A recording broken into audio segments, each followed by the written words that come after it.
Hi, I'm Lisa Jansen with the Jansen Team at NP Dodge. And I'm Ken, did it again, Jansen with the Jansen Team with NP Dodge Real Estate.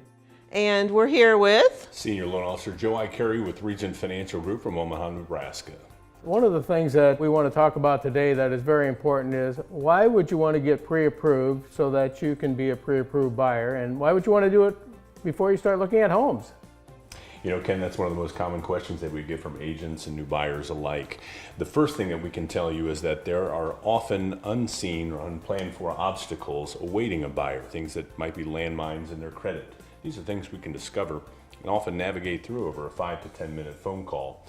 So Joe, what do you sometimes find out when you first start talking to that buyer?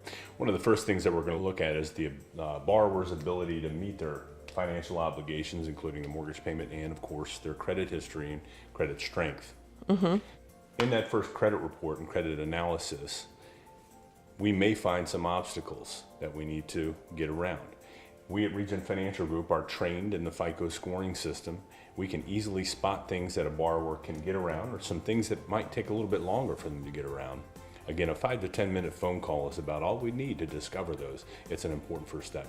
Some people think they need a lot of money to buy a house, and sometimes they're wondering what type of loan. Am I going to get a conventional loan? They don't know about other loans. Are those some of the things that you might be talking about with them also, Joe? Indeed they are, Ken. At Regent Financial Group, we are experts and provide all conforming loan types. That would be conventional loans, FHA loans, VA loans, rural development loans, and we're also an approved NIFA lender. That's a loan program specifically designed for Nebraska first-time homebuyers, as defined by a borrower who's not owned a piece of real estate in the past 3 years. You know, that program allows for a home buyer assistance option that can allow a buyer to get into a home with as little as $1,000. So $1,000, that'd be great. You know, what's average? How much if they don't qualify for that program, how much do most buyers come up with to finance a home? A lot of first-time home buyers will use the FHA loan as the easiest to qualify for. Only requires a down payment of 3.5%. Whereas a conventional loan will typically require 5% down, although there are 3% down conventional options. So there's a lot of options for people to buy with not very much money down. They don't have to have your typical 20% that they might think of. So that's correct. And for our service members, myself being one of them, the VA loan is an excellent choice. I've had a couple of those myself. That's 100% financing.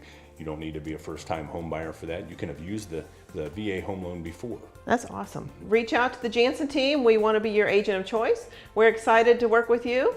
Give us a call.